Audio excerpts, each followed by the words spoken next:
To the SorareData Strategy Show. I am Andrew Laird. You can find me as Lairdinho on Sorare, joined as always by Sean Newsham, PSU fans too on Sorare.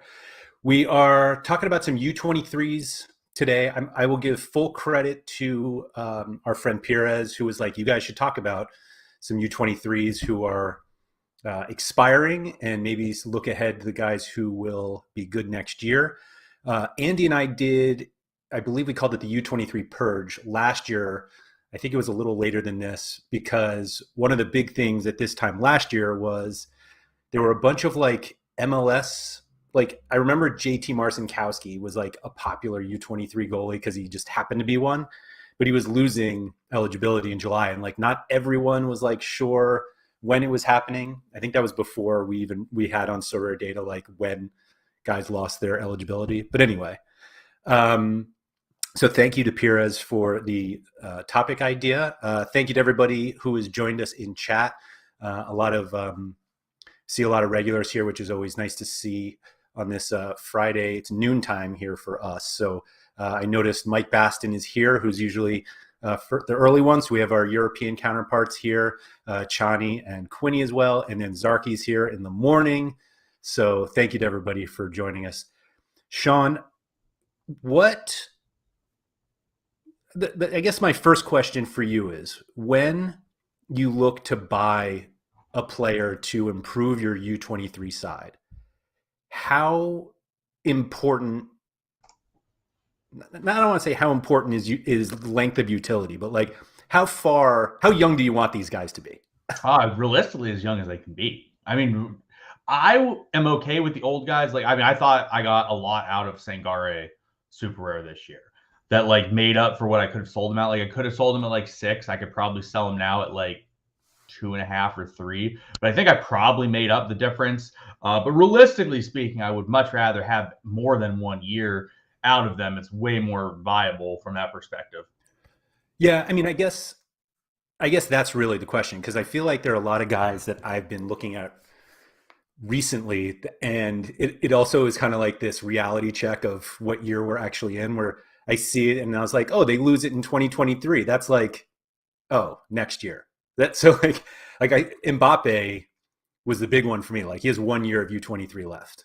And not that anybody's like selling him because it's the clock is ticking, but it like just puts into perspective like how long you have to have these guys. And what's funny is that we've seen a number of galleries in our gallery review list. We talked about it last week of like people who may be trying too hard to get the guys who are like super young, that you're actually buying not like, well, they are worse performing players because like maybe they're not playing yet, but it's like that draw of being able to have somebody for 6 U23 years, even though as of right now, this current one is that they're like unplayable, and who knows if they'll be playable next year.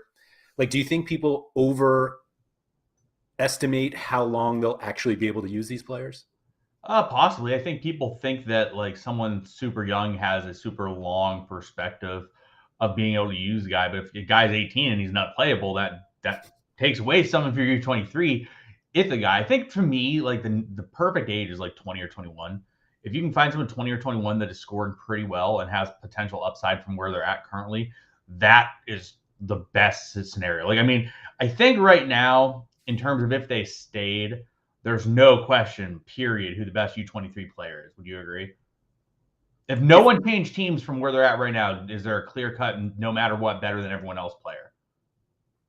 I mean, I would assume most people would say Mbappe, but No, I'm no. assuming you would think Well, it's Timber. no. I was removing like the Mbappe Halans. I don't really count them because I just don't count them.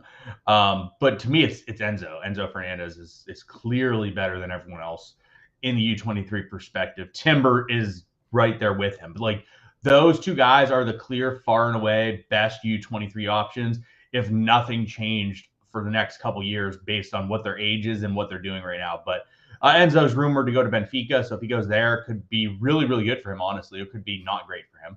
Um, but that's the problem with U23 situation. Unless you're buying guys like Mbappe and Haaland or Vinicius Jr., all of these guys are subject to a move that could absolutely destroy them or help them. Like it could be a situation where someone goes and it helps them.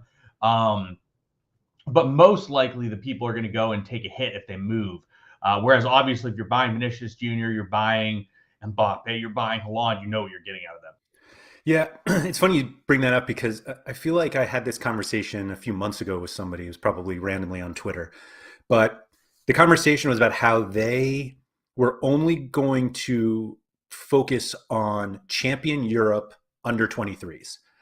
And I was kind of like, well, you're obviously going to pay a premium for those guys because they're already in the top tier of leagues. And they probably don't score as well as your regular champion Europe. So it's like you're kind of taking guys who may not score as well as U23s in Challenger, and they don't score as well as like the non U23s in Champion Europe. So you're almost taking like worse players for two different divisions. And the argument that they came back to me on was they're already at the top level. So like you don't have to worry about them transferring to Dortmund or Monaco or wherever because they're already there. And so do you think there's how much validity do you put into that, or do you just say forget it, I still just want the Sangari Veerman types? No, I mean I think there's a lot of validity that goes into that, right? Like Mbappe is not going to die. He's not going to go to like Atletico Madrid and be useless. He's not going to take a like. Yes, he might go from PSG to Real Madrid, which maybe is a slight downgrade from where he was, but it's not like he's going to go and full on die. Same with like Vinicius Jr. Same with Haaland. Like those guys are just not going to go off and fully die. That said, like if you're looking, what's Mbappe at right now? Mbappe's probably 8 or 9 ETH. Like I can buy 10 elite players for that price point. So it makes it very difficult to justify that per se. But I also think there is a lot of merit in the situation where you are not buying someone that is realistically at risk of death. Like, yeah, so Mike's talking about Tati.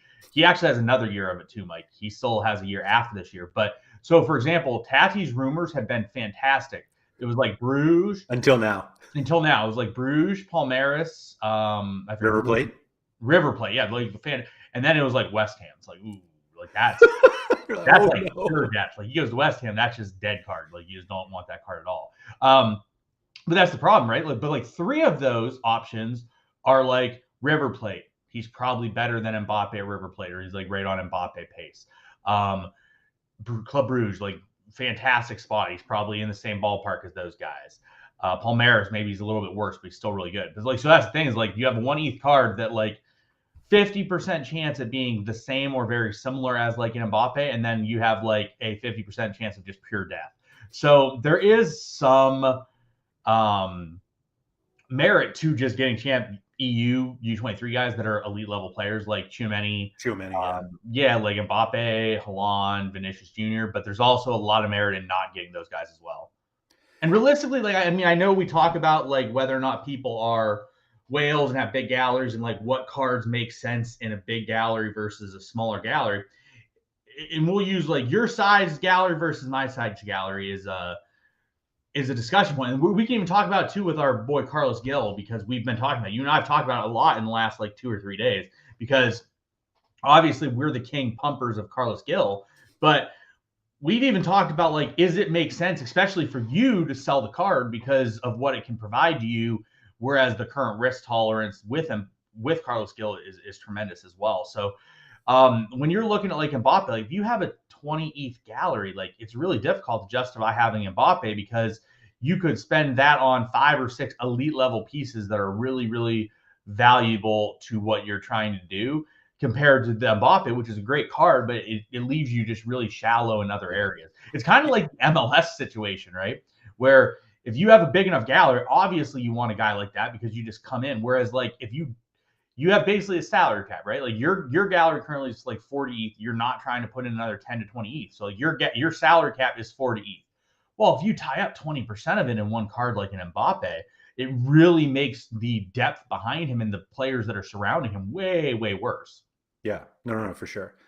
It's the Tati one was so funny because we I think we were originally talking about Enzo, and we were like, there are some like I think there was a random like Manchester United link, and we were like, man, that's just like you don't want that. And then there was the what was it, Benfica or was it Porto? For Enzo, it was Yeah, Benfica. Benfica, right? And all of a sudden we were like, oh, that would be great.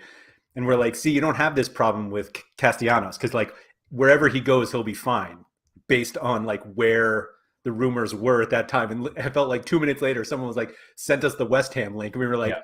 that would be awful. Just Yeah, it's like that is literally a useless card. stone cold terrible. Yeah. Yeah. So it's, it's, um, it's definitely difficult. And like that's the problem is I think it's key to just like if you pick and choose and you buy around places, you just have to like buy into a card with the rumors and like view the rumors as like that's your range of outcomes, right? sure. Your range of outcomes is this, this, this, or this. And decide, be like, all right, within this range of outcomes, this is awesome. This is good. This is good. This is like total death. And then you have to be like, all right, is it worth buying into that range of outcomes for this card for those reasons? Obviously, if there's no bad rumors, it's all fantastic. Sure. But like a lot of these guys are just going to have terrible rumors surrounding them. Yeah. And the discussion about Chiumeni immediately made me think of Kamavinga because it felt like last or before Kamavinga's move, it was kind of like those were the two that we thought might move. And Kamavinga like went to Real Madrid and everyone's like, oh man, that's such like a great move. But it's like, well, he's not playing. Like he's not going to be a regular starter there. He will be at some point. But like if you had the two of them last year, or if you were going to buy one of the two of them last year, like from an SO5 perspective, Chouameni was the easy choice over Kamavinga.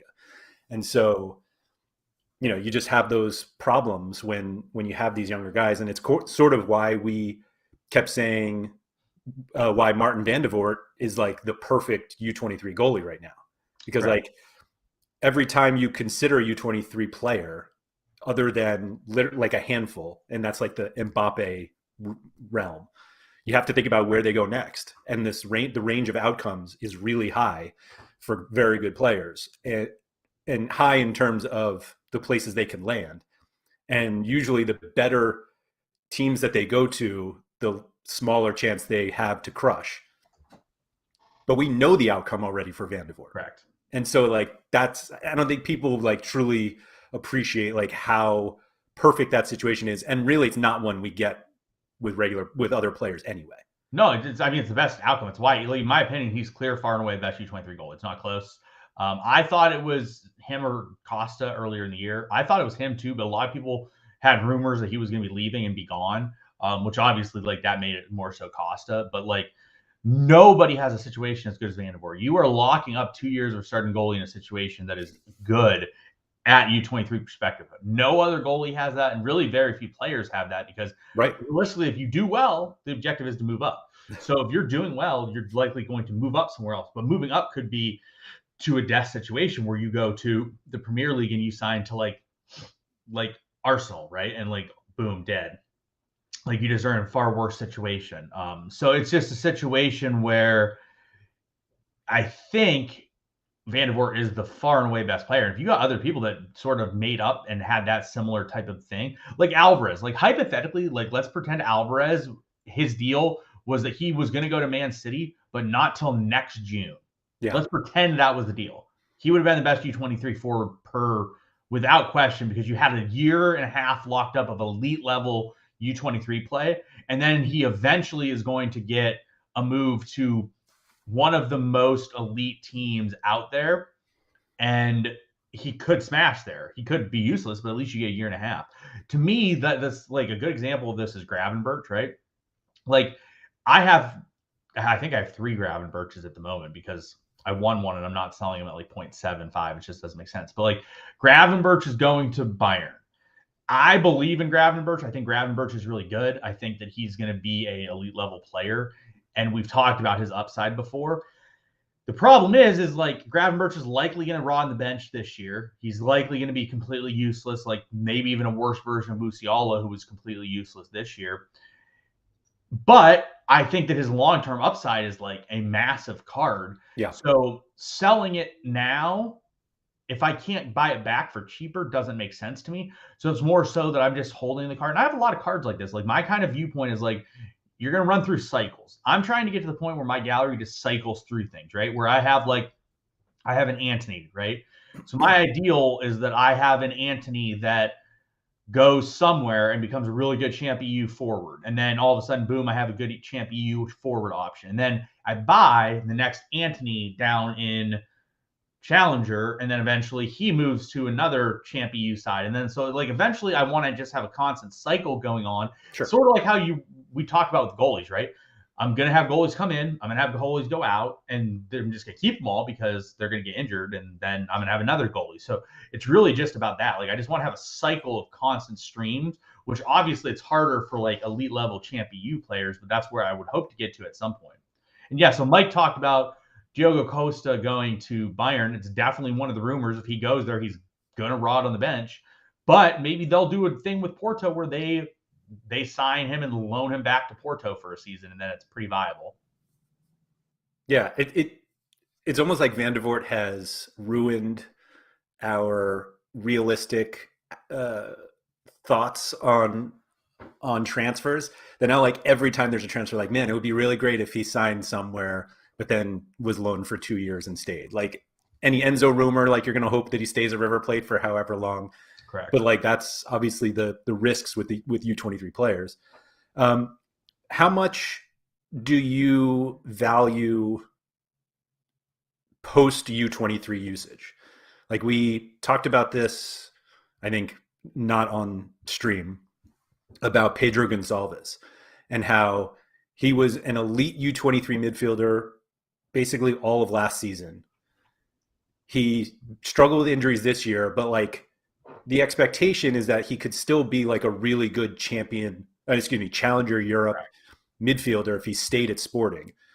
I don't think his price still kind of includes the U23 premium, even though it's gone. But like, how many of your players, I guess Sangare is another one, that you're just as excited to play now that you can't play them in U23? Well, I was actually talking to Pires about it earlier. I think he's going to transfer. Pires was telling me apparently Liverpool's interested, but he won't start at Liverpool. And then like Leicester was interested. Leicester would probably Sangare, that is. Yeah, Sangare. Yeah. So realistically, it all goes back to the cycle, right? Like we just want to have guys cycle. Like you want a guy to move out of U23 into Challenger and be productive for you in Challenger. Then you want him to be productive for you in Champ. Like you just want like a constant stream of guys progressing and making impacts elsewhere and still being good players. The key is like if you get a good player, it was just taught. So Sir Fula just talked about Enzo rips wherever he is as long as he plays. All you care about is those guys playing. You get a guy that you're pretty confident can be really good no matter what as long as he plays. That's a great card to have because then literally you're relying on just him playing. Whereas like let's talk, like Tati goes to West Ham. Doesn't matter if he plays, he's going to suck because he just can't be good enough. They're just not going to score enough goals. So it's a situation where like you want guys that no matter where they're at, they're going to be good enough to be played or at least utilized. Like I think like Antony, I'll give an example of Antony. If he goes to Man U, which has been one of his primary rumors, right? And he starts on the right wing, he might not be the best player of all time for Man U, but I think if he plays, he'll be consistently decent because he does a lot around the box. He generally has a lot of passes right around the box. Man U is a good enough team that he is going to have possession a good amount of time. It's not like he's a player. Like Antony is not going to go sign for like Burnley, right? Like he's a player that's going to end up on a good team that's good enough to at least make him produce. Whereas like Sangare going to Leicester, they're going to have to overhaul their team most likely this summer, and they're probably not going to be as good next year. But because he's a defensive midfielder, he has a chance to still be relatively decent anyway. So it's really just, in my opinion, everything's just a cycle on Sorare, and you just are trying. The cycle can also be like you sell the players and then buy another player. So like let's say like Pires bought Enzo for scraps, sold him, bought him back, and then now is trying to sell him for a lot more. Same with Vinicius Souza. So Pires bought Vinicius Souza at like scraps, sold it to Piqué for like 4.5 ETH, bought one back for an ETH, and now he's trending back upwards. So like the cycle can be in different ways. Like you could have players that cycle through and continue to be viable for you, or you could buy and sell players based on where they're going or where you think is going to happen, and then try to hit the cycle that way. Yeah, I think, I mean, there's definitely a profitable path to trading U23s based on transfer rumors. Like people love to buy on rumor. Um, yeah, that's an interesting point. So I'm looking at the U23 player rankings that we have, and it seems to me that we're not losing nearly as many players as we did last year. Like it felt like I literally can't think of a single one, which is embarrassing at this point. I should have looked back, but like it felt like there was a drop off last year of a lot of players, and we were like, man, who are going to be like the U23 stars next year? And we obviously go through the season. We learn, Enzo was not this guy last year. So Correct. he like basically came out of no, he basically came out of nowhere, at least in terms of this type of production. But it doesn't seem like we're losing too many huge players. Like Lisandro Martinez is top of the list. He's aging out. Well, But like, I think it's easier to go position by position. Let's go position by position and then sort of by L40. I think it's easier to look at from an L40 perspective. But I think we lose more than you think we're losing, and it's at positions because like we might not lose as much in certain spots, but we lose it elsewhere. So like for example, defenders we're losing Lissandro, we're losing Cameron Carter-Vickers, who we basically never had though. who basically Like, never had anyways. If you let's scroll down a little, I think midfield drop off is where it's really at. The midfield's I was just going to say, but like that's it. Biscagli, we Bagley, I lose. think you lose. Yeah, I can't really see it for whatever reason. It's like blurry on my screen. Yeah. The ages, like you lose Mazraoui, but we're gonna lose some of these guys to transfers most likely, anyways. But then let's go to the midfield. The midfield, I think, is where you really take the hit. And you're losing pretty much everybody in midfield. All right, sort L40. So like we're gonna lose. All right, so Nkunku we lose. We think Kaku's gonna be dead. Right. So that's a Szymanski, different situation, but we do think he's going to be correct. dead. Szymanski, we don't know about. Veerman, we still have.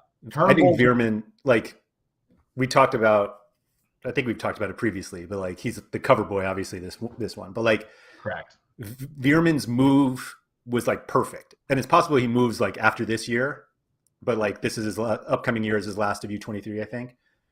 Correct. And so Techers also gives a really good opinion too. So generally speaking, the same teams produce the U23 players, right? So like last year, like I remember, like Pavlidis came into AZ Alkmaar, and Dizzy just asked about Kaku. We expect him to be dead. We'd expect him to transfer, not near have the role he had this year. So Right. we expect Kaku to be dead, and he might not be, but it's pretty likely he just goes and rots somewhere next year.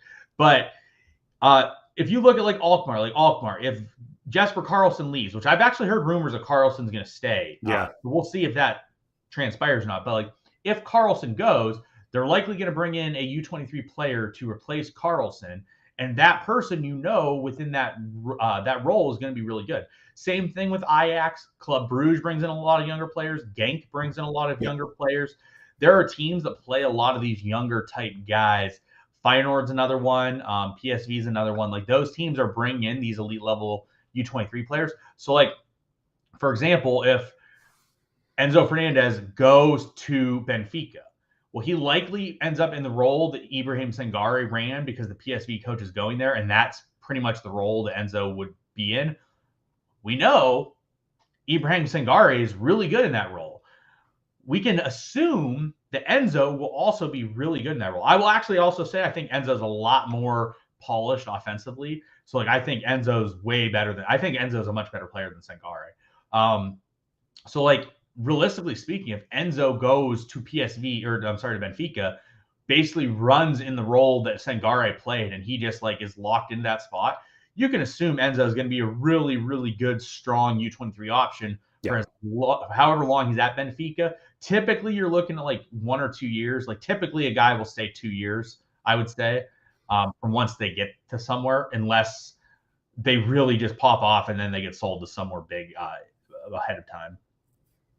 Yeah, no, that's fair. So yeah, like going through our list here, like Sangare we know is gone, but like it's not like a huge list, I feel like, of guys that we're losing to age. I think there's more people you can think of. You can think of like Like Wendell's gone. Wendell's the guy that was really popped up. Pedro Gonzalez, the guy that really pops up. The issue is like prices move and scores move. So players might not be quite as good or might not appear quite as good as they are or were based on like what is happening recently. There are still lots of good options, but it's more so there are some major players that are getting removed and moving out of the U23 area. Yeah. I assume. So I mean, Disney even if, talked about, is it possible or is it certain that Kaku goes somewhere? Nothing's certain. it, He could totally stay there. Like it's more than like I have no interest in a Kaku right now. I wouldn't touch him. If I want him, I would sell him immediately yeah. because the range of outcomes, right? The range of outcomes are basically 90% chance Kaku's dead or he transfers. Anywhere he transfers, I think is a downgrade for him because I can't imagine anywhere he transfers, he realistically ends up in the same role where he has sets, PKs, and all that stuff. So realistically for Kaku, I think like everything is bad. Whereas like you have other players where it's like everything is good. Like you have guys that if they transfer, it's like a 90% chance it's a positive outcome. Kaku is one of the guys that like most all of his outcomes are really, really terrible. What do right. you It's want like as a a New York? significant step up. Yeah, he's going to take a step up, and he's a guy that, yes, he's active somewhat in the midfield, but a lot of his value comes from being on a dominant team where he takes like sets and PKs and stuff like that. So, as a New York City fan, what's your thoughts on all the U23 pieces for New York City? I think I would have been a little more optimistic before the Castellanos West Ham rumors. I don't think that's a realistic move, to be honest. So, like, I actually think it's fine. I think the benefit of MLS is that most of the links are to teams that are not elite, at least like not going to ever play elite. And I say that as Chris Muller just came back, um, but it seems like the New York guys like Magno and Thiago and Santi Rodriguez and Tati, like they're, I think their reasonable expectation in terms of moves is going to like a Bruges or a PSV or Benfica to like go up a little bit. And like those are situations that I'd feel more confident in.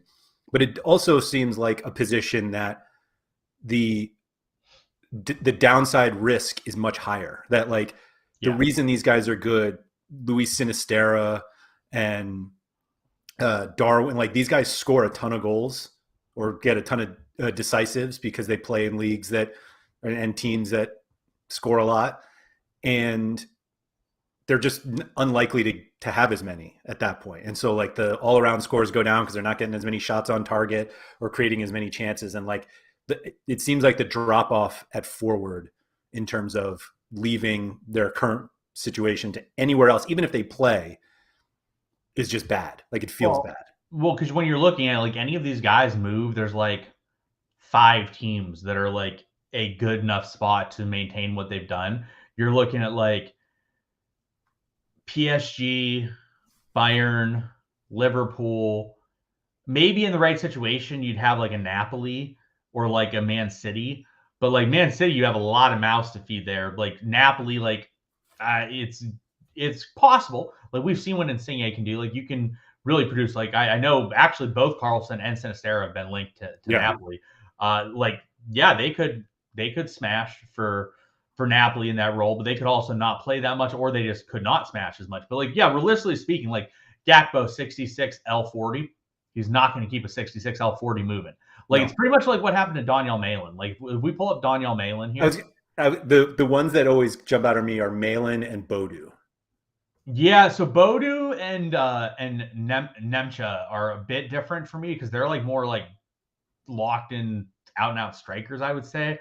Whereas Malin has a little bit more outside winger in him, I guess. But like, yeah, so you look at this graph and it's really not that different, right? Like the whole graph as a whole isn't that different. But when you look at the, like, let's say week 200 through the rest of the years, there's a lot less spikes. That's the difference. There's not the hundreds, the 90s, the 90s, the 91s, the 88s. There's 188, nothing else above 80. That's where the difference is. Like, yes, you're still going to get some pieces, but you're realistically not going to just go out there and plow in 3 goals and get to 100 points, which you get if you're at Feyenoord, you get if you're at Ajax, you get if you're at PSV type things. Whereas like you just don't get that as much on a team like Bayern because on a team like Dortmund because you're likely facing closer competition than what you are in the lower leagues with things. So like yeah, like you look at Malin and like the graph is similar. Like yeah, if you go to Bodø, like I think Bodø's graph will be noticeable because he's been injured and he's used as a sub a lot. But like Bodø, like if you look back from what Bodø was before he went, he was really solid, really strong person. You see the graph is a lot worse because he's on a much worse team. And Monaco's terrible. I think Monaco's second in the French league. Monaco's probably a champ league team. But if you remove the parts where he's subbing, like you just remove the sub games, right? If you remove the sub games, his graph is still noticeably lower because he's not scoring as many goals because they just are not scoring as many goals. Yeah. So it's one of those situations where just like likely, yeah. So Napoli got my boy, I don't even know how to say it, Kvaratskhelia. They got him in, they signed him after he left Russia and went back to Georgia for the like last couple months. They signed him and he's like possibly the new Insigne replacement. But again, he's like 20. Like, is he really going to get the reins to be Insigne? I don't know. Or are they going to try to bring in someone a bit more manageable? Zarky said he didn't know these icons were clickable, so I'll just show that you can click all of them. So if you just want to see what he does in starts, those are all the starts for who is this, Bodø? Yeah, I think the poster boy, and it's mostly because of Nellis, is Coop Miners and like how, Correct. like I think if you want to know what the possible outcomes for Kokchu are, just look at Coop Miners. And let's be honest, I think Coop Miners is a better player than him. I think Coop Miners is a better player than Kaku.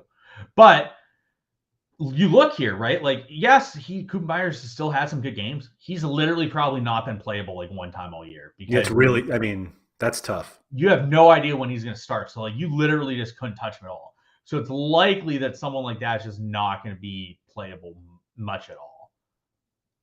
It's not ideal. No. And then that's the problem. But like the thing is like, let's say next year, Coop Miners becomes that guy for Atalanta and he gets all of those starts.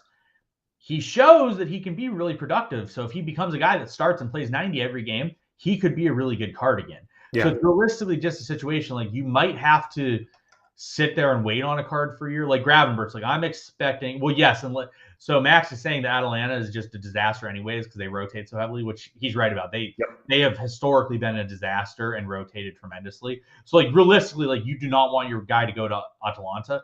Like I would be much more excited if I had a guy and he went to like a team that was much more stable with their overall lineups than that of what Atalanta is. Even if it's a worse team, like playing every game is the most important stat that Laird and I've talked about. Like you have to start. If you do not start every game, you are a useless card till you start every game.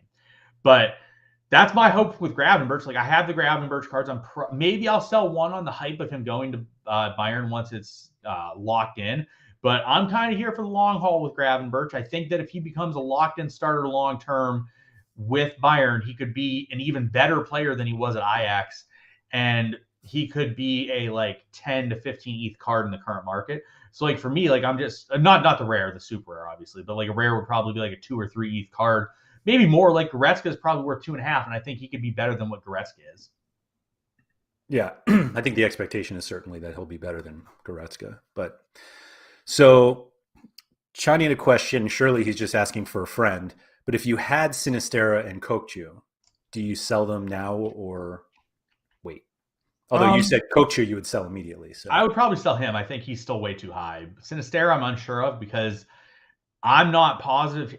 I've heard a lot more rumors that Kokchu is leaving, but they both should leave realistically. I don't think their prices are that low is the thing. Like these guys' prices are not that low, but like I have Carlson, right? I've at least heard rumors Carlson is staying. If that player stays, like if that type of player stays, and it's more realistic with Carlson because Carlson has longer on his contract. Like generally speaking, when you have 1 year left on your contract, that's when you sell. Like that's typically like going into this upcoming year, that's when a team would sell. But like I am more open to selling these guys than I am. So yeah, you see like Kachu has longer on his contract. So like possibly he stays and gets another year there. If he gets another year there, you know what you're getting. You're getting an absolute smasher that's one of the best midfielders on the platform. So like there's risk and reward in the situation. Like sometimes there's also a risk too. Like Luis Diaz went to Liverpool. He's been really good at Liverpool. And therefore he's worth more than he was when he was at Porto. So like you could get this player, and if you hold him and he goes to the right spot, you could get an improved player. The real worry is when you hear rumors and your rumors are like mid-level teams. West Ham. If you sit there and your rumors like West Ham and like Brendan Aronson, I'll bring up Brendan Aronson. I have him just because he's American, but I realistically don't want the card. But I also think he could get another year at Salzburg, so we'll see. But his rumor is Leeds, which actually, if they go to the championship, actually, I'm all aboard that. That would be fantastic. But like, if they were to not get relegated and stay in the Prem, I want no part of that card because he's going to be useless at Leeds no matter what, realistically. So I think that there is a risk and reward factor that you just sort of have to decide whether or not you're okay taking it. If you are not okay taking a potentially dead card, then you should probably sell it. That said, like if we look at Luis Diaz back when he moved, he went from like a 1 ETH card, I think, to like a 0.7 card. You're not going to go to 0 on the card, realistically. You're going to go like, yes, you're looking like he was 1.25 and he went to 0.75 a little bit after the hype died off with his Liverpool move. And then he dipped back down and now he's come back up. Now, that said, I would argue that would you agree if I say Luis Diaz has hit like a top 1% outcome with what his production's been this year? Absolutely. Like, I don't think you can literally get a better return from what he's done. He came in, has played pretty much right away, and has scored lots of decisives. I think he just played a lot more than people thought. Correct. He played a lot more than people thought, and he was way more productive than people thought. So I think there is just lots of possible scenarios where guys can go. Like, realistically speaking, there are teams that people can go to that are really good options. And there's just also teams that they're really bad. If you have a player that his rumors are really poor, and like I said, like I would talk really poor at like West Ham or like Leeds or like, I don't know, mid-table Bundesliga teams. Like mid-table Bundesliga is like really weak. And if you go there, you're just going to get wrecked some games and you have no competition. So it's stuff like that you need to be on the worry of. Yeah. How much of the Aronson Leeds rumors are just because Jesse Marsh is American and probably a lot. Aronson's American? Yeah, exactly. Probably a lot. Although, yeah, that's got to be it. I don't see it, but yeah, no, I think Luis Diaz is going to make a lot of people think that that's what they're going to get with Champ Europe moves, and it's just such an outlier that, like, I think it's okay for you to have expected these scores at some point, but to have expected them this season, I think people are just lying. Yeah, so actually Mike brings up a good part with, so first of all, George Bello was never that good anyways, but he went to Bielefeld, they're relegated, so he's just dead. Yeah. Like, that card's just dead, and he's probably not leaving Bielefeld. But so that goes to your point on the American players. Pepe to Augsburg was such a stupid decision by him. It made no sense. Pepe is like the great example of like your player goes to a team, a mid-table Bundesliga team, and they just rot. Because it doesn't even matter when Pepe plays; he can't score anyway, so it doesn't matter. But there was no outcome that was going to be different than what happened at Augsburg, though. No, none. Like, Pepe was doomed. Like, as soon as he made that, I'm pretty sure Larry and I said, like, Pepe, moron. Like, he probably is going to likely cost himself a spot on the World Cup roster. If not cost himself a spot on the roster, he's definitely going to cost himself a starting spot. And you want to know what's hilarious? The person that's going to take that over is the guy that's playing in his exact role in Dallas that would have been his role. So that's the part that's the most hilarious. But there's a huge risk, but also a huge reward, I think, with players in the MLS and players in Japan, because typically guys in the Eredivisie and guys in Belgium, their next step up is Champ Europe. Yeah. And that could be good or could be bad. Typically, what we've seen with a lot of the American and a lot of the Japanese players and the Korean players, I guess the Korean players haven't moved as much. Has Pepe scored? Has he scored since that game in Jamaica when we talked about? He still hasn't scored. So his last goal was against Jamaica in like November. It was an assist. Yeah. Oh, sorry, my bad. So when was the last goal? Last time It was Yeah. Jamaica. Hold on. Pepe It was scored the first against. leg against Jamaica. So Pepe scored against Jamaica in October. That was the last goal Pepe's had. That was like 9 months ago. Yeah, that was great. And it's not even like he hasn't played. He has played and then not played. Like, just made no sense. Yikes. But it's the thing with the players in America, the range of outcomes, their next step up can be like Club Bruges. Yeah. Like Dejan Buchanan went to Bruges. And like that's where Tati's been rumors, like Bruges or like River Plate. So like guys in the MLS and guys in Japan, their range of outcome is that like smashing team in Challenger Europe. Like I know Cole Bassett sucks, but Cole Bassett went to Feyenoord, right? That's the type of move you hope for, and you just hope the guy's good enough to take advantage of it. Or the Japanese ones, we just look at Celtic. Look at those guys take off. Well, exactly. But then also you have the guys that they can move somewhere terrible, like Augsburg, or they can be like Ao Tanaka moving to Dusseldorf. Like, their range of outcome can be just abysmal too. Like Busio. Busio was arguably one of the best midfielders in MLS, and he was 19, and he went to Venezia and was totally useless, and they are getting relegated. And this was a guy that was an absolute monster. So your range of outcomes from like the American and Asian players is wild because they can just absolutely die, or they can go to like that next step up where they're even better and an even bigger smasher than they were previously. The Busio chart, like score chart and price chart, is exactly the same. It's just high and then just a bunch of dots down and moving. Yeah, so, further down. So Kevin Paredes went to Wolfsburg. I don't even know if he got an appearance. I don't know. Like Bello wasn't playing. I don't know if Bello started getting appearances for Bielefeld either. But like these were like top end guys, top end young guys. Yeah, so he had 2 small appearances for Wolfsburg. That's it. So the weird thing about Paredes though is that he was never really that great in MLS. Well, he was young. He's really from a score perspective at least. That's yeah, what is he, 19 still? Yeah, yeah. Still American 19. players are he just turned 19. Yeah, just turned 19 2 weeks ago. So like guys like this are fine going to Europe, but like they're not useless. Like I know that like Tanner Tessman went to Venezia also with Busio. He wasn't a guy that was established in MLS either, but like they're moving to Europe. American players are moving to Europe at a lot younger of an age. Earlier, yeah. Too, and they are most likely going to go there and then raw. That's why like we talked about Slonina before. Like if Slonina goes and gets a contract in Europe, he's very unlikely to start, I think.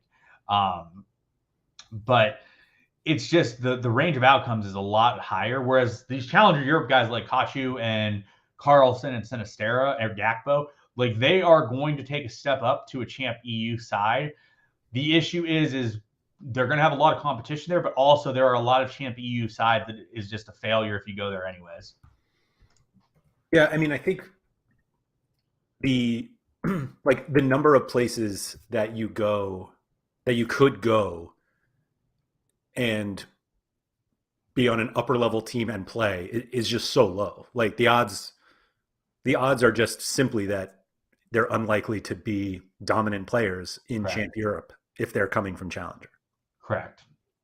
Like Gakpo has been rumored to Arsenal. I don't know. Well, Arsenal has a lot of young players, but like Arsenal probably not dominating like he did at PSV.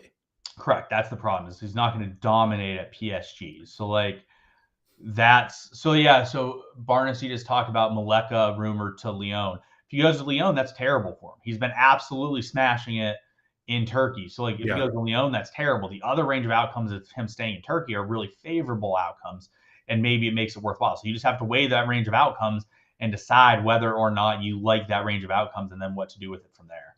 Yeah, it's like Gedson Fernandez. Like we know he's staying there, and correct. He should. We know what Jedson's doing. We know what Jedson's role is going to be. We know what team he's going to go to, and we can think Jedson. What's his price? I can't see because I have the. He's at like last sale was 1.5. Yeah, so like, but like the reason Jedson's still so high is because people know where Jedson's going. They have a good idea of what Jedson's role probably is going to be, and in theory, Jedson should be really good because the last 2 years in Turkey, he's been really, really good. Yeah. Do you think there's an expectation he moves after that? He only has one more year of U23. Yeah, but realistically speaking, if he does what he's done over the last 2 years in Turkey, he's a good enough player that you can play him in Challenger regardless. Yeah. I thought it was kind of criminal that they kept him for the first half of this year too. Like it's very clear he wasn't going to get time there, and that just wasn't. He just wasn't going to get there. So like I thought they should have sold him last summer. He probably agrees. The score graph does. So where do you put Sangare in terms of just regular challenger midfielders next year? Well, if you stayed in challenger, I think he'd be really good. Like if he's a 60 average. What's your definition of like what is really good? I think anything an L40 of 60 or over is really good. So I even think it's lower. I think it's like 55. If your L40 is like that's reasonable. If your L40 is like 55 plus and you don't miss any games, I think that's a really solid player. So realistically, if Sangare were to stay in Challenger Europe, I think he's a really, really strong option. But the rumors all indicate that he's moving off to elsewhere. But like, yeah, scroll down. Like, how many people do you think we have that are like above, that are 55 or above, that play a lot of games? Like, you're probably at like 20 at 60 or above. No, probably. My guess is you're at like 20 that are 60 or above, and then my guess is that you're probably at like 60 to 80 at 55 or above. No, it's only 11. This is just Challenger, but it's only 11 at 60. Okay, so 11, it's probably like 50 at 55 or above. Yeah. And there's some younger guys here, obviously. Like, I think that's sort of the point, that like, if you have some Challenger guys who play really well and somehow are able to stay in Challenger, then correct, you're probably fine. They're not going to be worth nearly as much, but if they can still score really well, then you're probably like I mean, you look at this list, spot, you're fine. Like you're more than fine playing Sangare in Challenger, basically. Right. More than fine. So like it's a situation like I'm more than fine playing Sangare in Challenger. I would think so. I think Vonneken's recent price points have been around 5. So if Sangare is in Challenger, I don't see why he wouldn't be a 3 to 4 ETH card. Super rare. Yeah, super rare. Yeah, I think that's reasonable. So I think that there's quite a bit of merit in the situation of like these guys are really strong Challenger players. But like it goes to the other point, like the people that you're pretty convinced are going to be in Challenger Europe, like Visca, Vonneken. Like Visca's a really good card. Yeah. If you own a Visca, like I'd be pretty happy with that. Like he just got to Trabzonspor. They were really, really good this year. He's clearly like the alpha there. You don't really have any risk of him leaving. So I think that's pretty favorable. Treble, actually, if you look at Treble was smashing at the end. I forget which team he went to, but like look at his price and look what he's done. Yeah. He's been really good. Now I don't know if he's staying. Yeah, so he's in Switzerland. He's on like Lausanne Sport. I don't know if he's staying there, but like he's been really freaking good. And his price is like 0.07 for his rare. And he's not like the oldest. Like he definitely, you would think, has a couple years left in him, right? Mm-hmm. But he's someone I noticed a couple weeks ago as someone that was like somewhat reliable. Or is he out of contract? I think he's on loan. I think he was on loan from Anderlecht, but he's not going to play at Anderlecht. Like they'll sell him, I think. Right. Or maybe he will play at Anderlecht because Josh Cullen's expected to leave and they play the same role. So actually funny, Josh Cullen, who's expected to go to West Ham to replace Declan Rice, which we know that though there's a difference between like a defensive midfielder going to, so Tackers said he's on loan from Anderlecht. So there's a difference between like a defensive midfielder going to West Ham and then a goal dependent striker going to West Ham. Sure. Yeah. So Lausanne got relegated and he was on loan from Anderlecht. But like so Lausanne got relegated and Treble was smashing for them, the worst team in the league. So, and he also has done well in the past for Anderlecht as well. But yeah, so a good example of someone. Wasn't Cullen at West Ham? No, well, he was back in the day. He was, right? Yeah. Came through their youth system. Like Teddy Tuma, I think is a good option, right? Like you got a 60 L40. He's a bit older, probably stays at RSG, probably, he gets like Europa League action because they didn't make Champions League, which is huge. And stuff like that. So like you have guys that make sense that are probably going to stay or have a better chance of staying in a in a certain situation. So like those guys can be valuable too. So I think someone asked, Chani asked if we talked about our favorite U23 options for next year. We did not. For this We should though. upcoming year. So goalie we don't have to talk about. Both our goalies are the same. We both say Van de Voort. I'm going to read Laird's mind and say Van de Voort. Nobody's a better option than Van de Voort. By the way, yeah, Murek's like spiked again, but I don't think anyone's bought him. If someone buys his Super for 5 ETH, I hate you for not buying mine for like 2 because he is spiking it. Never mind. Why? Ridiculous. So I literally win him at his total absolute floor and then sell him at his total absolute floor, and he's spiking again. He's such a bad card to own too. What? I owned it. I just said, I'm like, this is like the worst. Are there rumors that he's staying? Like, why would he? I don't know. Spike? Maybe I don't pay enough attention to it. Right. But so goalie, I don't think either of us have a different opinion. It's very clearly Van de Voort, not close. I think as of right now, for sure. What situation would make it not Van de Voort? Give me a situation. Well, he was just saying for next season. Yeah, for next season. I think the only one you can argue is Costa. But can you even argue him because he doesn't have that same contract situation? I'm talking about owning. Like, if you had to like own the card, like why would you own any of these cards, etc.? Like Van de Voort. Yeah, it's Van de Voort. Yeah, it's Van de Voort. It's not close. It's Van de Voort. Not literally. There's nothing else even in the realm of discussion. It's like Van de Voort, and that's it. If you do not own a Van de Voort and you like have a decent sized gallery and you like to play U23, I think we talked about it before. Like, that is a mistake. Like, you should 100. That's like the most optimal goalie to have. Like, realistically, from a score perspective, next year it's probably going to be Donnarumma. Yep. Like, best goalie from a pure like I want them for 1 year situation, it's Donnarumma. But like U23 goalie, it's Van de Voort. So like defenders, what's your thoughts at defense? Tucker's was just adding that Muric has a Nations League pump. Why is anyone doing anything for the international windows? Like, I mean, come on. Talk about not giving a shit. Like, international. I always laugh because I literally, the amount of people that will message me and be like, man, I'm totally thinking about this guy because the World Cup. I'm like, why? Like, so, I mean, let me rephrase this, though. I do think Sorare will not completely screw that up and will actually have some, like, not ridiculous prize pools. Yeah. But why? As of right now, with what you've seen, why do you care about the international gameplay at all? Yeah. So defenders, I think it's just one of the hardest ones because the ones that we want to say are transfer possibilities. Like, if Timber goes to Man United, theoretically he's still good, but like, correct, it's not as good as it was. Sutalo has some transfer rumors also. I haven't seen exactly where it is. So it's like, Inacio is another one that like had some rumors to Man United, which sounded horrific. And so I think he gets another year. Timber, I'm not as sure about because I could see the center backs at United are not set up to play the way that the Ten Hag wants to play. So I could the current ones, the current ones are not good for what he wants to do. So like I could totally see him bringing in like Timber immediately and being like, I'm just going to run Timber because you guys are terrible. Right. I think for me, Upamecano's the clear one because I think he's going to start next year. I can't see a situation in which he doesn't start. Would you agree at this point? Yeah, I mean, I think whatever you say about him, though, applies to Schlotterbeck at Dortmund. Like, true, that's true. Schlotterbeck could be, but Schlotterbeck, I guess, hasn't.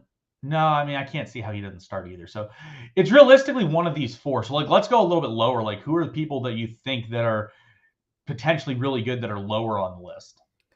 I think Koundé has to be on there. Fofana is a tough one because like we're not getting any new cards, so it's like he could be up there. But he could transfer upwards too. I heard rumors about him to Man U at some point too, and I think he would fit really well in that system. And I think he's more talented than those other guys that we talked about.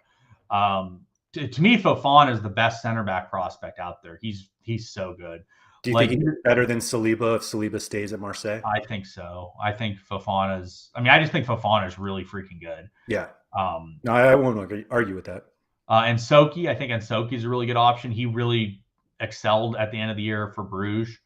Bastoni, depending where he goes, Gavardiol, depending where he goes, like those guys definitely make sense. But there's a lot more murkiness with that situation. Korean Timber. Let's just talk about Korean Timber. We haven't really done it yet, Laird. So why don't you talk about them?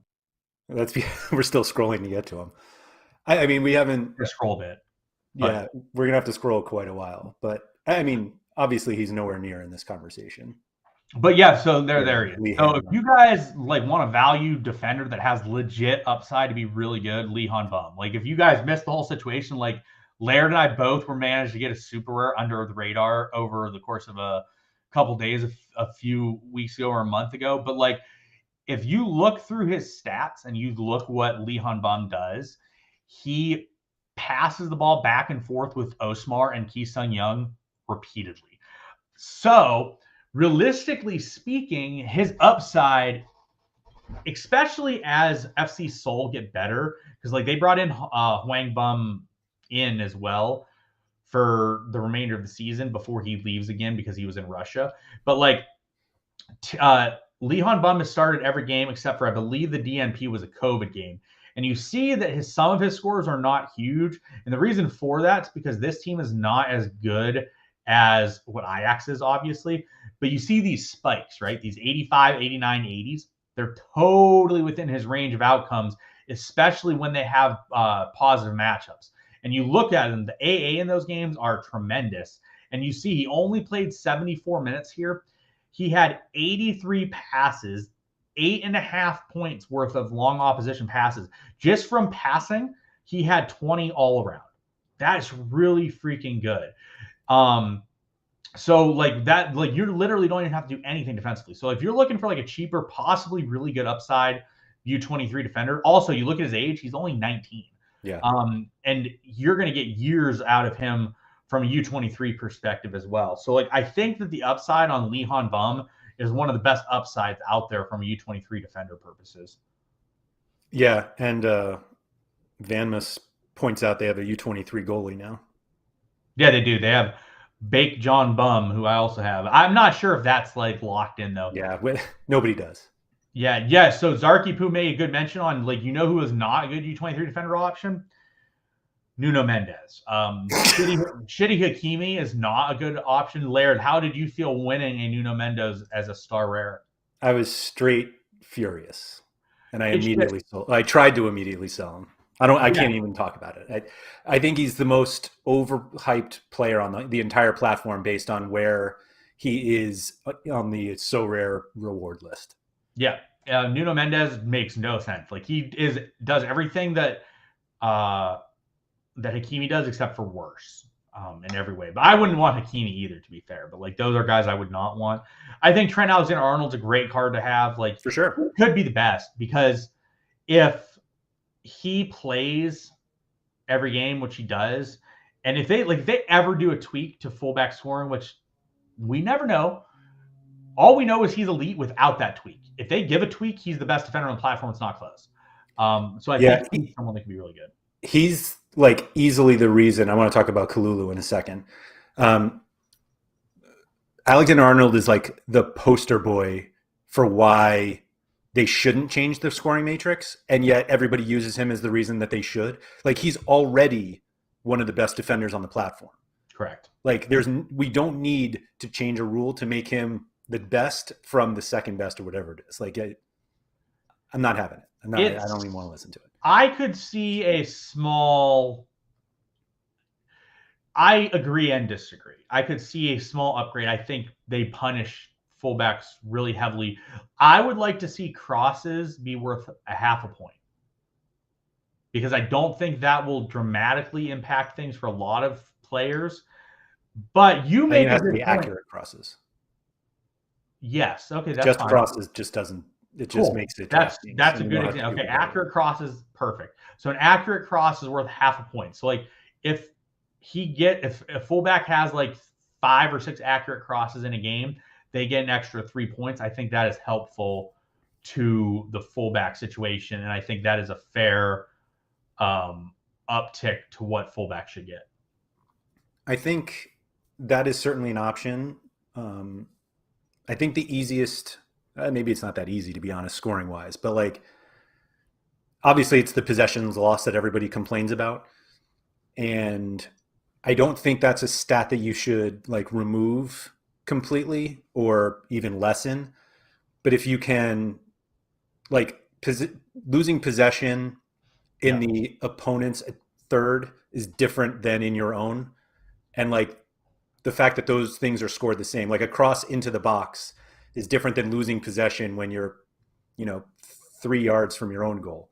correct. But the fact that they're scored the same seems unnecessary. But Correct. Hackers talked about it, make possession loss in a final third a lower penalty than yeah, what it is currently. And I agree with that. I think that makes and sense I to me. think I was where Sam brought this up. Which is where I was going to go. I think you need to nerf the center back passing points a little more. It's Like funny. those are actually too high. I don't think we need to raise fullbacks. I think we need to lower center backs. Maybe, but the problem is then are you not going to lower midfielders and forwards because then they're just really good? No, I don't think you need to actually. I don't think you have to like drastically change it. But I like, don't disagree. I don't know exactly how you do it, but I will say that there is nothing better than if you own Yuri Timber and watch him make that like long pass from like right at the half circle to like Mazraoui on the right wing, but in the final third, you're like, well, that's 2 points, thank yeah, you. no, that's so stupid. It's And so then unbelievably stupid. Mazraoui passes back to him, and then he passes back to Mazraoui. It's like, boom, 4 points. Yeah. Eat it. Nothing is better than that.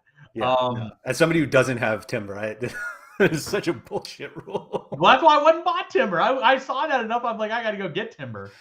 Oh, it's awful, awful. Anyway, so yeah, I think going back, Chani brought up how Bayern might be looking for somebody else. Sula's going to Dortmund, right? Is that what it was? Dortmund. Sula's going to Dortmund. Yeah. The center back pairing should be him and Schlotterbeck, Yeah. realistically.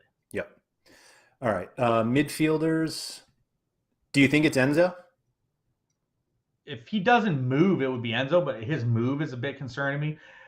You got to sort by L40. You're giving me. Oh yeah, sorry. Do you not sort by L40? I can't not sort by L40. I don't know. I don't know. I sort everything so often that I just. That's true. So Veerman for me is the clear best next year. Like if I have one for next season, I think it's Veerman. It's hard for me to see Veerman failing. Enzo's definitely up there as an option, but he has a huge range of outcomes, which is worrisome. So we got to scroll down. Like I don't like none of these other guys are really options for me. You and I don't really like Barco. Maybe Jedson, but again, he's older. Like if I'm getting someone that's older, I'd rather just have Veerman. What about the Porto guys? Maybe, but again, who I really like, and I've talked to you about this before. I really like Bellingham because he's not going to take a step down, and he's already really solid and consistent. If he gets I'm not sure. I don't watch the Dortmund games because I don't own anyone in Dortmund, so I don't really watch their games. But if Bellingham gets some set pieces, and he doesn't have them already, does he have any set piece duty? I mean, knowing what we know from our DFS days, set pieces at Dortmund are never it doesn't matter who the coach is. There's never a consistent. But it's worth a little bit, right? Sure. So let's say it pushes him from 57.5 to 60. That's big. And also, maybe he becomes a guy that takes penalties eventually, right? He could be a guy that takes penalties. So he's taken 3 in the last 40. Yeah, so let's pretend that he all of a sudden gets an uptick there and starts getting an uptick on other set pieces. He could turn into a 61 average L40 player. That's great. So I think Bellingham's a dude that I really like and think is really solid.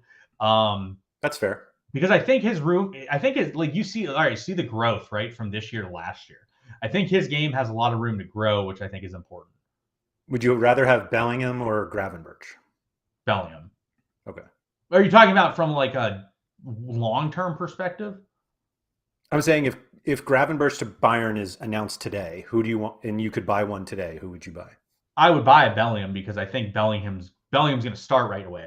Gravenberch. If you're talking 5 years, I think Gravenberch's ceiling as an SO5 player is higher because we've seen Gravenberch take a lot of set pieces and have a lot of that in his arsenal before, whereas Bellingham has not shown the set piece situation as much. So therefore, I would probably choose Gravenberch as a 5-year upside type option. But for next year, I would definitely take Bellingham because he's just going to keep playing. Yeah. The Porto guys could be. They're the wild. How do you even choose between them?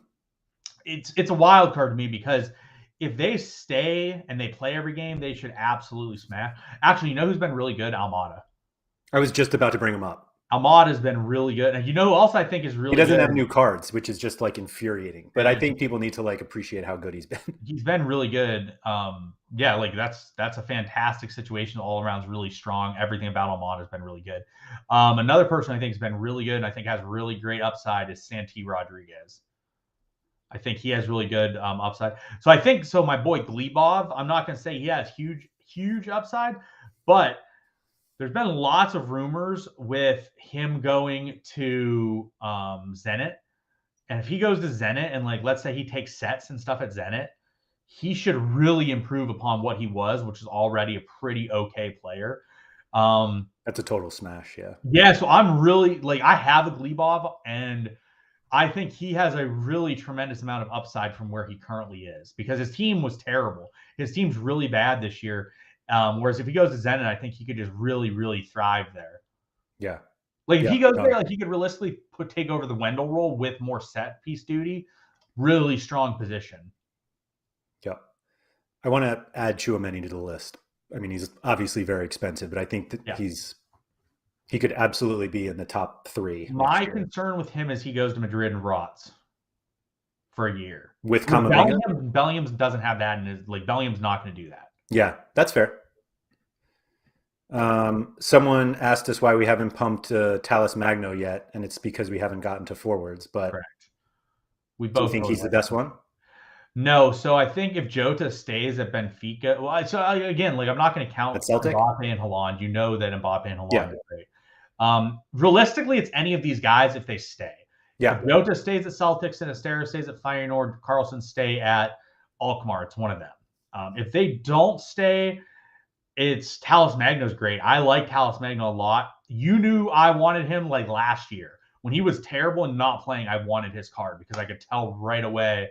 I went to like one of his first games and he was just electric. Yeah, like I think he is really freaking good and really would want his card. But so I think he's a strong option. I think that Vinicius Jr., again, like I'm not really going to include the guys that are the champ EU guys. But it's really just those 3 that we have to take out, right? Like it's Mbappe, Haaland, and Vinicius are just people that I think are possible upside options from where they are now. Zion Fleming, he's been rumored to Alkmaar a lot. If he got the transfer to Alkmaar, I think he would be like, look at what he does for the. I was gonna say he's been underpriced like a year and a half. Like I talked him up for like a year and a half. His AA is good enough that if he gets a decisive, he gets you like 75. Yeah. And he gets enough decisives, which is shocking because how bad the team is that he is on. Like this team was barely avoided relegation, and he just smacked. I think he's someone that makes sense. I think if you think Tati's not going to stay over a year. Like he's gone after this season, no matter what. Yep. I think Noni Madueke is someone that I've talked to you about that I think is really strong, that could really show up. I think that you want to make Nellis feel good and talk about Rodrigo or no? No. If Rodrigo plays, which he's not gonna, Rodrigo would be really solid.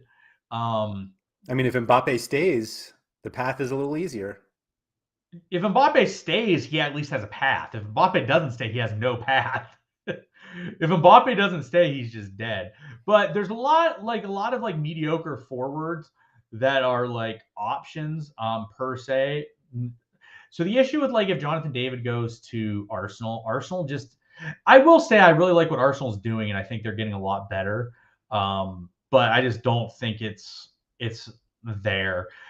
Xerxes can be good depending where he goes, but he won't be like elite level. Ferran Torres could be really good if he locks in a spot within Barca and they just like lock it down. Doku, we know that. What about Doku? We know that's not the case. Jens Odegaard, if he gets a positive move to Alkmaar, like he's a guy that's in that list. But like again, like his range of outcomes is pretty wide. Do you consider Odegaard to be just as good if Carlson stays? Well, I'm not sure exactly where they play Odegaard, so it depends. Right. It depends like what the idea is behind it. But yeah, so there's no like a bunch of guys at this point. It's a lot. Yeah, it's just a bunch of guys at this point. A lot of it depends on who stays and who goes where for forwards, which is why, like, so I know I have a Jesper Karlsson, which if he stays, that's fantastic. But I've already sort of told myself that, like, there's a really, really good chance that he leaves, and then I'll need to buy one or two U23 forwards. And then I'll go out there and figure out who that will be when that situation sort of presents itself to me. Where are you falling on Oshiman? Because you keep trying to tell everyone that he should go to Bayern. You're trying to manifest that move. I think he would be a really good fit at Bayern. I think he is the best fit of every option that is out there, to me. Like, And he if makes more move, sense. does he make like your top 5-ish? If he went to Bayern, yes, but I don't think he's going to Bayern. Yeah. Every recent rumor. Oh, Stangs is rumored to Ajax. Hendo just said if Stangs went back to Ajax, that would be great. Stangs is someone who was really productive before he left Alkmaar. He's in that Bodu category. Yeah, but he is someone that's really productive on the platform and is really good from an SO5 perspective. Oh yeah. So I would love Stangs. Like, if Stangs went to Ajax, that would be a absolute smasher card. Yeah, Openda's on loan, but like they don't like Openda. If they liked Openda would have gotten a chance already. So I find it hard to believe Openda will start at Bruges. I mean, could be wrong, but like I just don't see that happening because they just haven't. They needed his exact position, like his exact position and like his exact player type is what they needed, and they sent him away. So like that's not the guy that I think they're going to be like, this guy is the guy that I want. But yeah, like realistically, if Openda was at Bruges, he'd be really good. Is it unfair to say that this chart that's on the screen right now, Calvin Stangs, could be what we see from Cody Gakpo if he goes to a Champ Europe side? I think Gakpo's better than Stangs. So I would be better. But do you think this score chart is a possibility? Well, the score chart's a possibility for any of those guys that transfer into a team where they just don't play that frequently or that isn't as good of a team. I don't think Gakpo. I haven't seen enough like reasonable room. Like I saw the Arsenal one early, but like I haven't seen any recent Gakpo landing spots. All I know about Gakpo is I think he's very likely to leave. I don't think he stays. Arsenal is the rumor that I've heard the most of. But like I don't think staying would be pretty nice. What? Staying would be nice. Well, staying, I would probably buy one if he stayed. Yeah. Because like the key to me is you have to get whatever the dude is, whoever the player is that you're looking at like this, you really need them like day one of the start of the season. Yep. Because like once you miss like 5 games or 7 games, you're like 25% of the way through the year. It's just not as worthwhile to have that card anymore. So like I think like if Gakpo stays, you just buy a Gakpo and call it a day. Like you don't wait for the new season card, you buy a Gakpo and run him because you need to get whatever you can out of him before he goes elsewhere. Right. Yeah. Realistically, yeah. Do we forget anyone? Andrade, but like I think Thiago Andrade from New York City is way worse than Talis Magno. He's the worst of the U23 options to me. I think if Harry's still here, I think I watched one of Harry's videos where Harry thought like that he was the best option. I was like, didn't understand that one at all. To me, he's like the clear far worst of the 4. Yeah, I think as a player, Santi Rodriguez might actually be worse, but he might be. But I watched Thiago Andrade and I just don't see it from him. Yeah, Mike, I don't see. CDK is not good in the Matrix. Like he's a midfielder that just doesn't produce enough. Like he needs to. Like the only out. So here's like the comparison to what De Ketelaere is. Where is CDK? I would say one of the worst cards on the platform by far. Laird, do you know who I'm thinking of? You know who I'm thinking of. One of the worst cards on the platform? Who is like my Charles De Ketelaere comp of like what he's likely to be on the platform?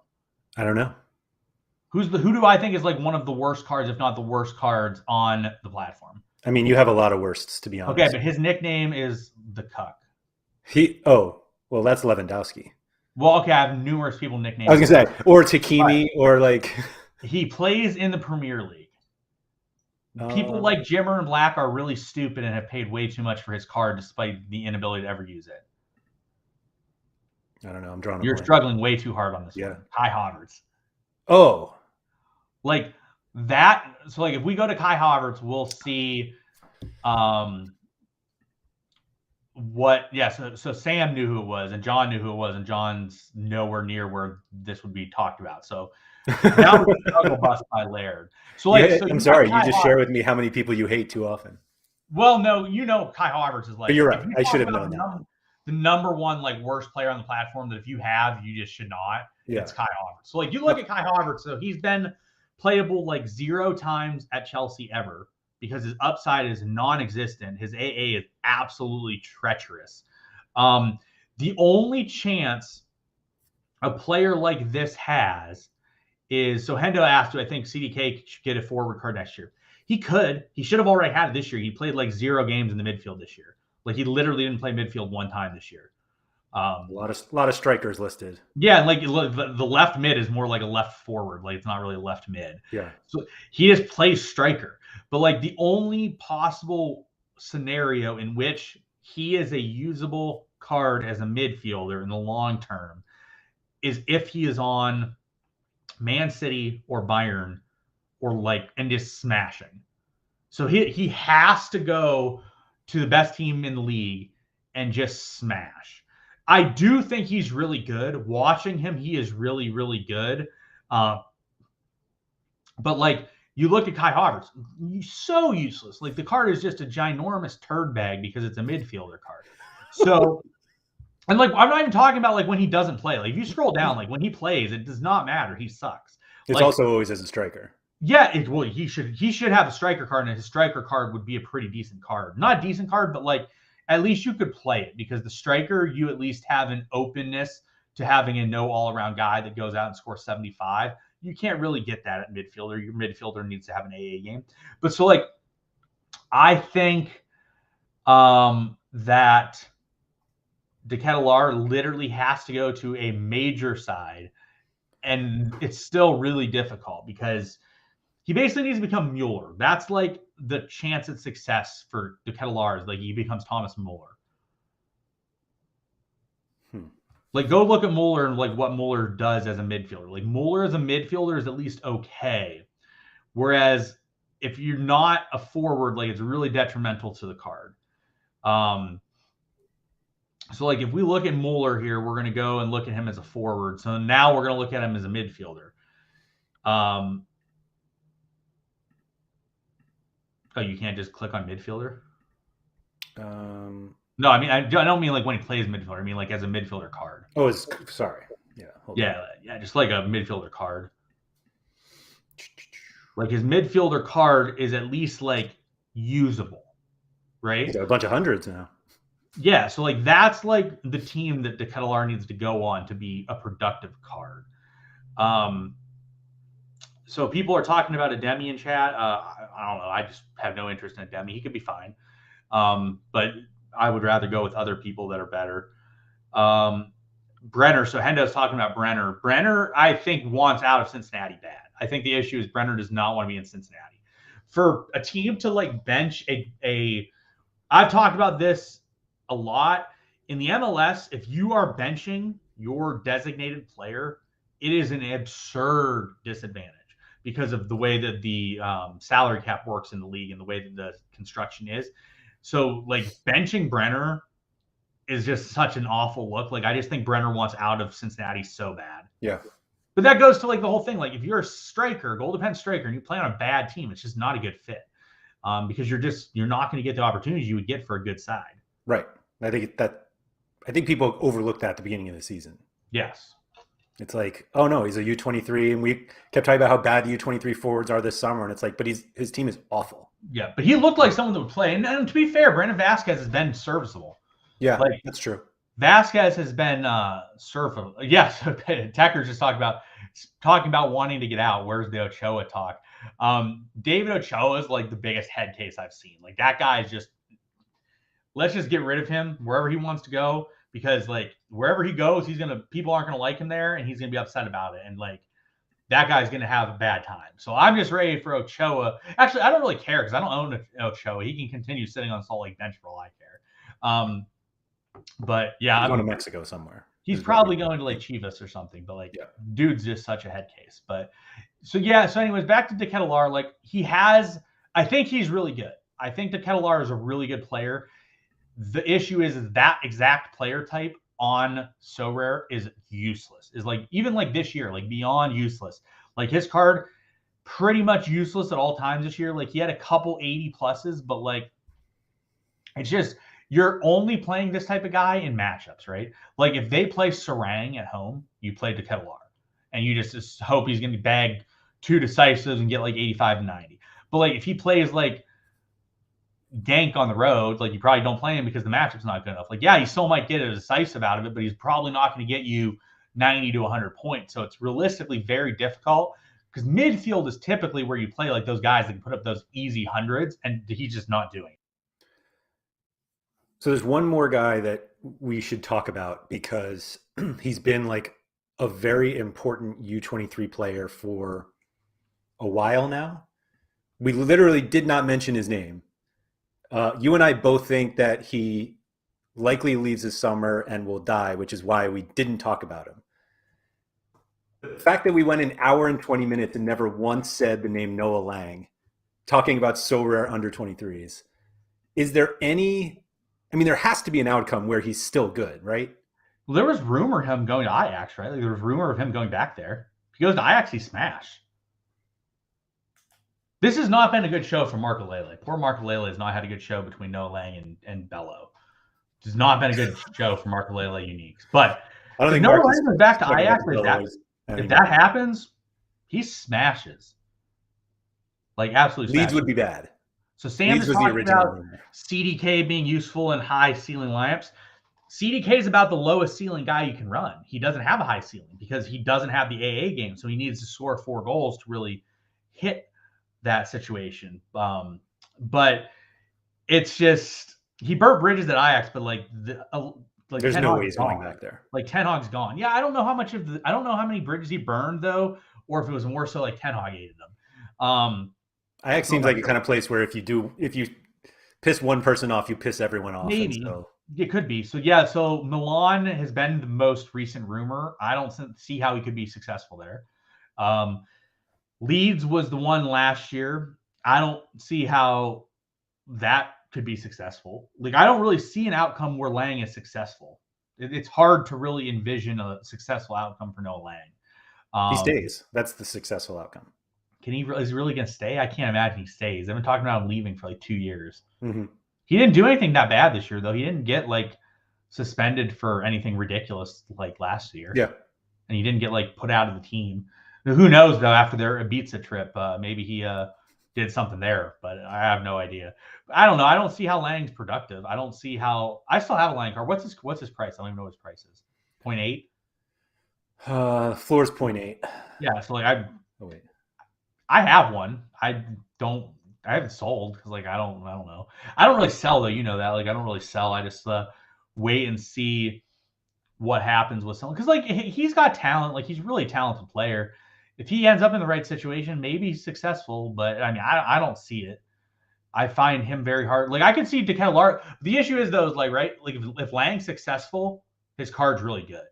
De Ketelaere could be successful and his card's still terrible. Yeah, it's just okay. De Ketelaere was reasonably successful this year, and his card was terrible. His L40 is like 51. Whereas Lang had an absolute dumpster fire year. He was absolutely atrocious, and his L40 was like 55. Mm-hmm. So I think that there's – yeah, like his L40 is 54, and he was absolutely abysmal the entire year. He was absolute dog shit the entire year. So I just think that it's difficult for Lang to really be successful in the long term. He's just not the type of guy that I think can really perform well elsewhere. Yeah, no, that's fair. It seemed absurd that we went this long without talking about him, including a huge CDK conversation. The guys play next to each other, and yet we I think he has a better chance of being successful than CDK does. Would you agree with that? Yeah. And that's literally not saying anything about his success. It's just like the CDK role is impossible to be successful in because You literally have to play for the best team in the world and just smack it. Like for Deketelar to be a successful card, he probably needs 30 plus decisives on the year. Mm-hmm. And that's a lot. It's a lot for a guy that's not going to be in a system that would get that many opportunities. Yeah. So, I mean, good luck getting that from Deketelar. But, like, in terms of talent level, like, Deketelar from a actual, like, success level, I think he has a lot higher chance of being I think he's really good. I think he's a really good player. Like, it's probably, CDK probably ends up on a better team than Lang, right? Yes. CDK should, in theory, end up on a better team than Lang. I will say, like, another card I have that I wish was a forward card is Luka Oyen. So Oyen's going to probably play in the Bongonda role. And if he plays in the Bongonda role, like, he can be successful as a mid. Like, we've seen him be really successful this year. And a lot of that's because he does get a lot of duels won out there too. But I think his card would just be a lot better as a forward card. Yeah, I mean, a lot of it just comes down to the position depth, that we know that they're replaceable midfielders, but forwards are always tough to fill. Correct. Yeah. Well, yes and no. It's also about what they can do from an all-around perspective. Sure. Actually, you know who could be really good if they start? Mike Trezor.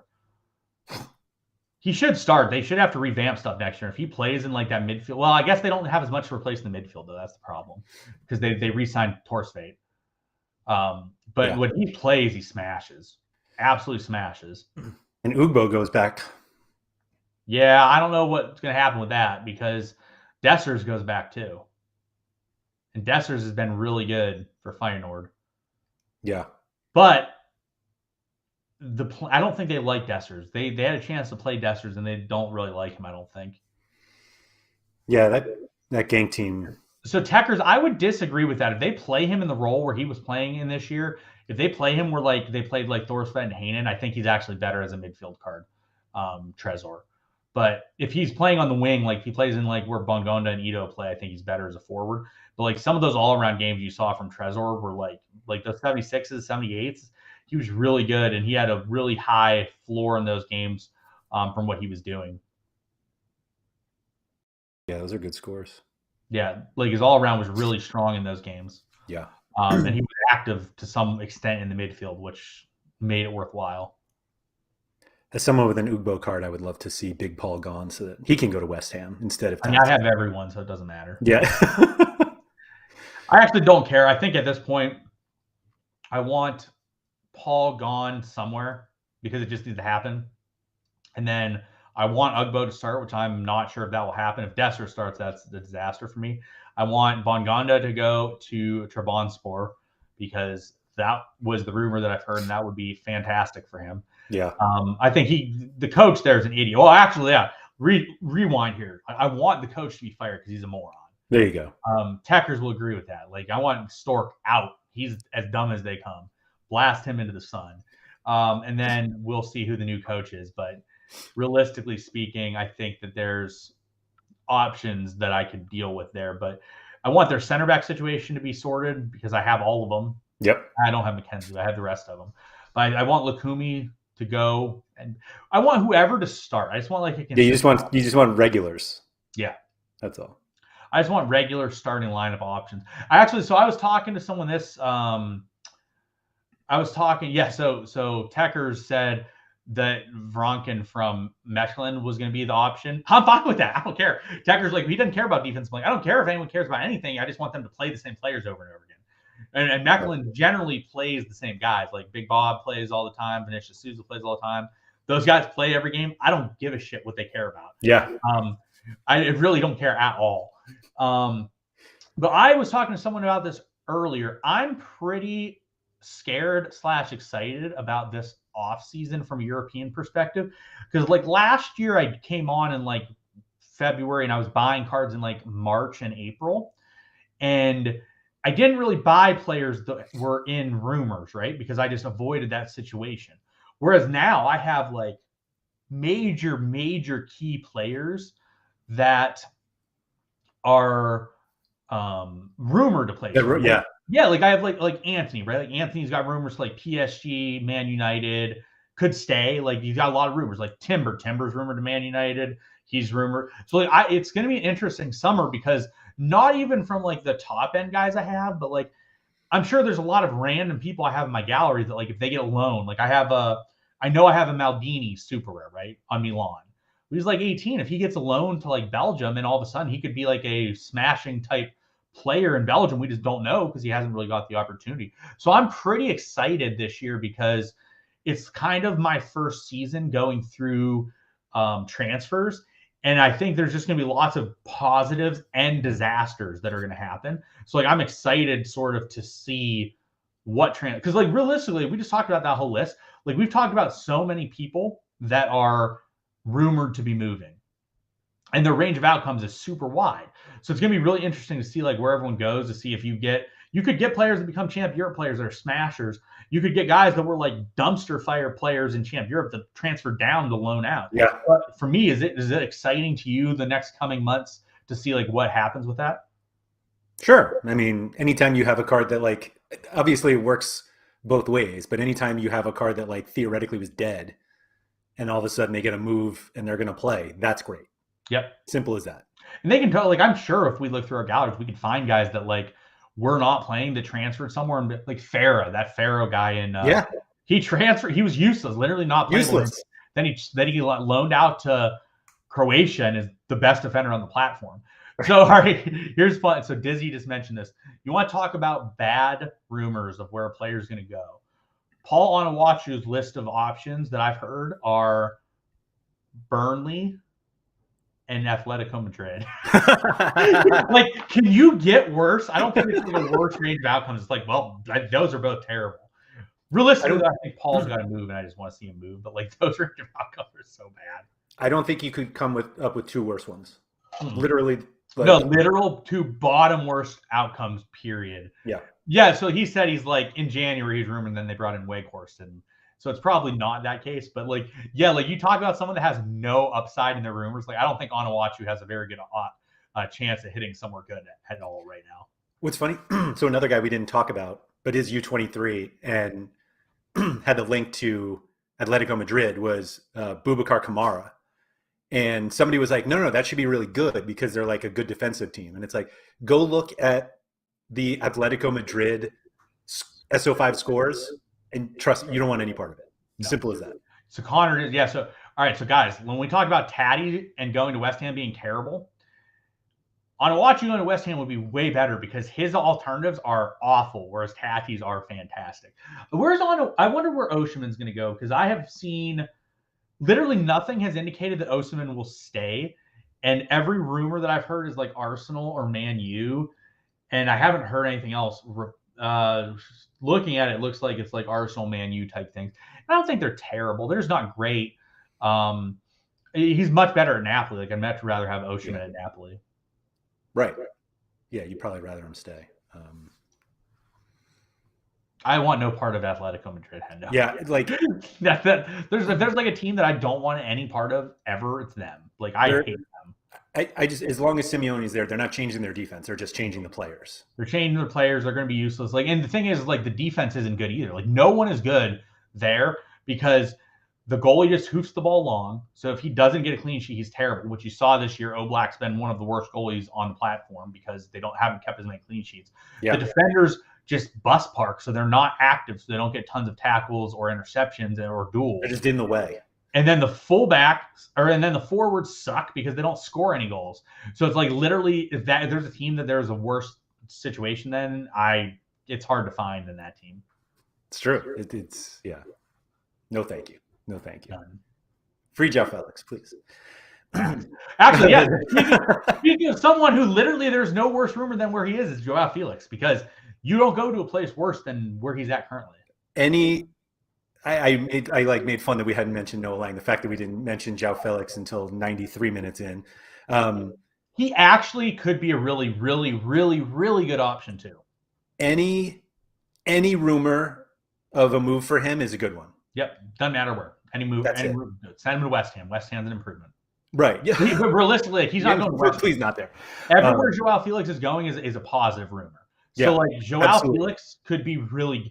He could be like when we were just talking about like we don't want to include Mbappe, Haaland, and those guys. Joao Felix could be that player if he gets the right move. I almost fainted when they were talking about when Mbappe goes to Real Madrid and João Yeah, Felix would go to PSG. PSG is the Doesn't seem to number be one happening. option out there. Nowhere is better than PSG. Bayern is second. And But Madrid's got to be third, right? what? Madrid's got to be third if Yeah. you're playing. But like Joao Felix, like he still has 3 years or 2 Yeah. years of U23. Like he still has a lot of time from U23 perspective. And Me and Gary Vee have a ton of time to have fun. you could have a lot of fun. Like he's a guy. Let me clarify this. I am not saying go and buy a Joao Felix. I do not want anyone to hear that. But if he gets a move, he's currently 0.9. It's really realistic. He's a 4 or 5 ETH card as a rare. If he gets a positive move. I just want this stream to end with Joao Felix's face on. Got to. Like he literally has an outcome where he is probably in between Vinicius Jr. and Haaland and Mbappe, I would say. He's been there before. It's not like he hasn't been there, but price-wise, at least. Yeah, price-wise. But like if he takes a step to a new team that is good, that could be a great card to have. This is legitimately one of my favorite price graphs on the entire site. Let's see Joao Felix rumors. What are the recent rumors? So recent rumors are more likely that he's going to play fullback. Actually, yeah, I've heard that rumor too. That one makes no sense to me. You know where he makes sense, but I don't think it's going to happen because I haven't heard anything about it. He kind of makes sense to me replacing Lewandowski. Like he sort of makes sense for me in that perspective. Not quite, but I mean, if he became a regular starter for Bayern, I would take it. Well, yes, yeah, I would sign me up. Yeah, I don't know where Joao Felix really hasn't had tons of rumors recently. No, he's not. He's got a long. How dumb do you have to be to sign a contract with Atletico Madrid? Like, how is that? I remember when that was like a situation, and he like chose them over like Real Madrid. Like, how do you choose them over? How do you do that? I don't understand how stupid you can be. Like, what in your mind tells you, like, I'm going to go to Atletico Madrid? That sounds like a good time. Right. Like, I'm like one of the young premier attacking players in the world. Let me go play for Diego. I would rather go to Burnley. Like, literally, I would rather go to Burnley. Well, the benefit of Burnley is that if you have a few good games, someone will sign you. But, like, Atletico Madrid, like, is big enough where you would just stay. Yeah. What an absolute loser team that is. I hate that team so much. Yeah. Our buddy Luis, if Luis is here. Luis, I know you're on Sorare. I don't know if you watch our shows, but Luis is the biggest Atletico homer anyone's ever seen. And I used to just chirp him so bad. Like, whenever Atletico would lose, I'd be like, woo, because I hate them so much. They are so dull and boring. I just want Joao Felix somewhere else. Anyway, we've gone long enough. We finally got to Joao Felix, so that's proof that you know that the U23 conversation is over. Thank you to everybody who has joined us in chat, who has been extremely active today. And your contributions to the discussion are always appreciated. So thank you for that. Thank you to anybody who is watching the replay. Apologies that you couldn't join us live. This time seems to be one that we can get a lot of different people on. So I think maybe we will make it a little more regular. But anybody who is watching, if you could please hit the like button. It's always helpful to see the likes for some reason. And if you're listening to the audio version, there was a lot of visuals in this discussion. If you are listening on Spotify, there's video there as well. So you can always just, pop up your phone if you are listening on Spotify to see any of the visuals that we talk about. Apologies for those who are listening anywhere else because you can't do it. But thank you again to everybody for joining us.